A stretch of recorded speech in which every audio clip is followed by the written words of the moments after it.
Bapa dan Putra dan Roh Kudus. Amin.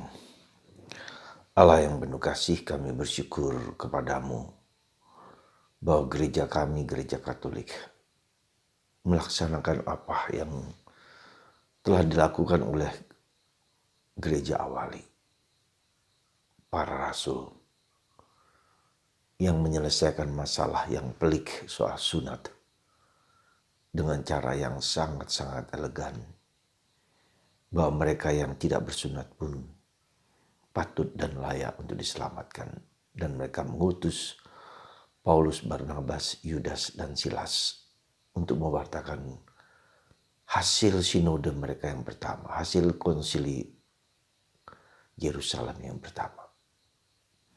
Kami berdoa untuk gereja kami supaya dapat melalui masa-masa yang tidak mudah ini dengan penuh hikmat. Terpujilah namamu kini dan sepanjang segala masa. Amin. Saudaraku terkasih dalam Kristus, sekali lagi hari-hari ini kita dihadapkan pada kisah tentang konsili Yerusalem, konsili pertama. Pertemuan para rasul untuk membicarakan soal yang pada waktu itu sangat pelik, itu soal sunat. Sunat bagi orang Yahudi merupakan keharusan. Tetapi ada tradisi dari bangsa-bangsa lain yang tidak bersunat. Ya. Bagaimana cara menyelesaikan itu? Maka mereka terbuka terhadap kemungkinan-kemungkinan, terhadap budaya-budaya setempat yang baik.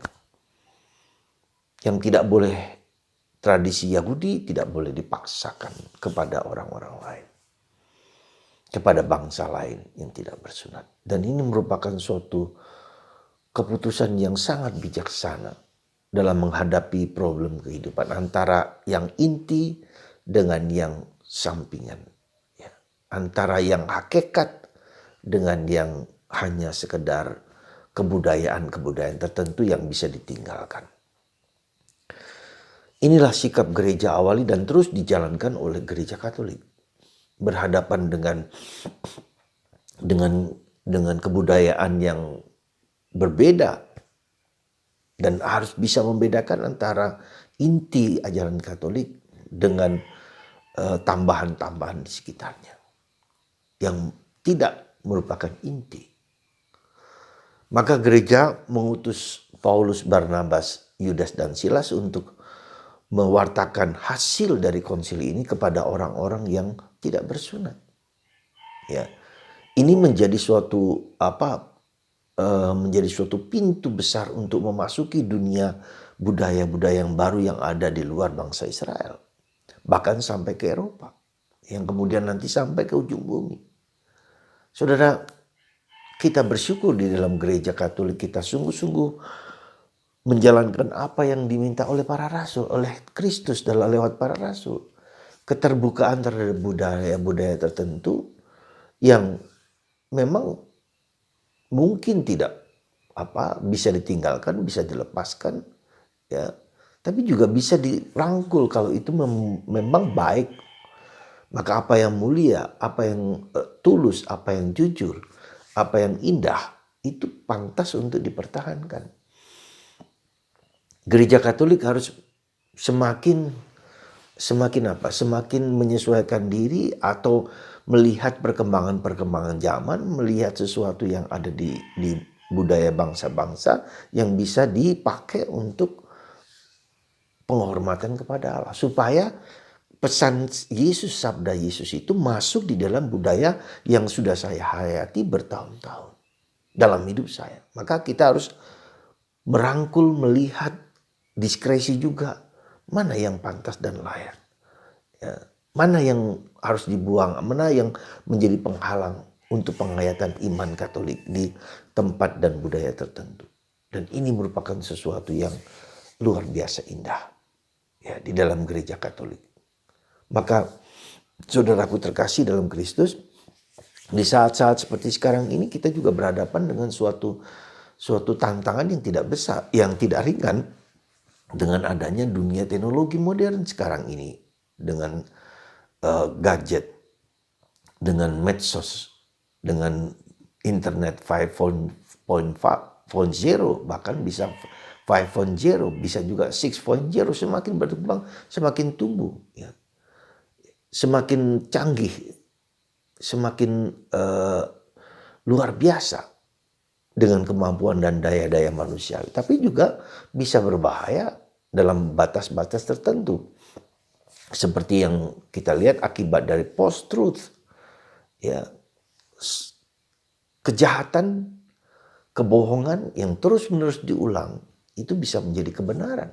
Seperti nampak dalam masyarakat kita yang serba viral, pokoknya viral. Soal kebenaran itu soal lain. Ya, yang penting adalah orang merasa senang, emosinya diubrak-abrik, emosinya dilanjutkan, dipertahankan, diperjuangkan. Dan itulah saudaraku terkasih, zaman yang terus berubah. Apa yang bisa kita petik dan kita pangkai untuk karya keselamatan Tuhan. Kita memakainya semua, ya, kehendak-kehendak yang budaya-budaya tertentu untuk bangsa-bangsa manusia, keselamatan umat manusia. Saudara, itulah yang harus kita perjuangkan terus-menerus, menyesuaikan diri dengan situasi dan keadaan yang baru. Injil hari ini mau mengingatkan kita akan sekali lagi akan kasih, ya. Untuk saling mengasihi, untuk saling mencintai. Salah satu unsur penting dari kasih itu adalah korban. Berani mengorbankan diri untuk keselamatan dan kebaikan orang lain. Sekali lagi, dalam gradasi moral dari Lawrence Colbert, ya, tahap pertama adalah egois. Ya, tahap selanjutnya adalah melayani orang karena kewajiban, dan tahap yang paling penting, yang paling tinggi adalah pengorbanan, kemartiran. Ya. Maka dalam gereja Katolik, ungkapan cinta yang paling besar adalah kemartiran. Ya. Berani mengorbankan diri demi kebaikan orang lain. Ya. Itulah yang nampak, yang dipuji oleh gereja Katolik, kemartiran para kudus. Berapa hari yang lalu kita melihat dua martir besar, bukan dua martir besar, tapi dua martir yang menunjukkan kemartiran mereka. Santo Titus Bransma dan Santo Dasaya Ayam dari India, seorang awam.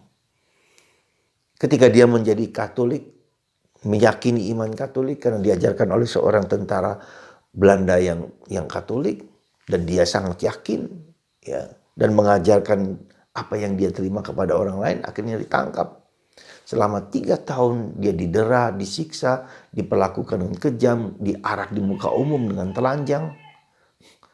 Sampai akhirnya dia memberikan banyak mujizat kepada orang lain. Dan akhirnya raja harus membunuh dia. Ketika ditembak, peluru itu nyasar atau tidak kena pada dia.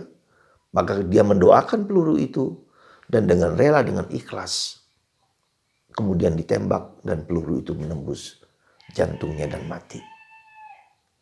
Orang yang rela dan ikhlas sama dengan Santo Titus Bransma.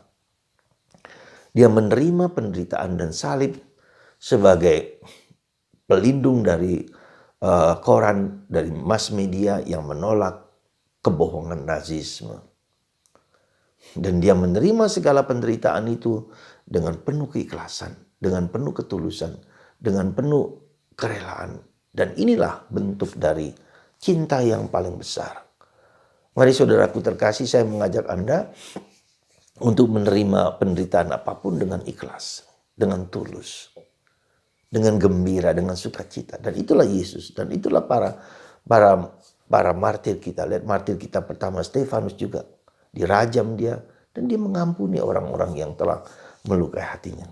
Santo Titus Bransma, Santo Devasa Ayam dari India, yang berani berkorban, mengorbankan diri, apapun juga bentuknya, ya, dengan rela, dengan ikhlas, dengan tulus. Mari saudara, semoga Anda dan kita semua ketika menghadapi salib, ketika menghadapi apapun, keikhlasan, ketulusan, kejujuran adalah kunci dari penghayatan kita. Semoga Anda dan saya melihat, mengalami bahwa ketulusan hati untuk menerima, menjalani semua, bahkan salib sekalipun, dengan ikhlas, dengan gembira, dengan sukacita, meski tidak mudah.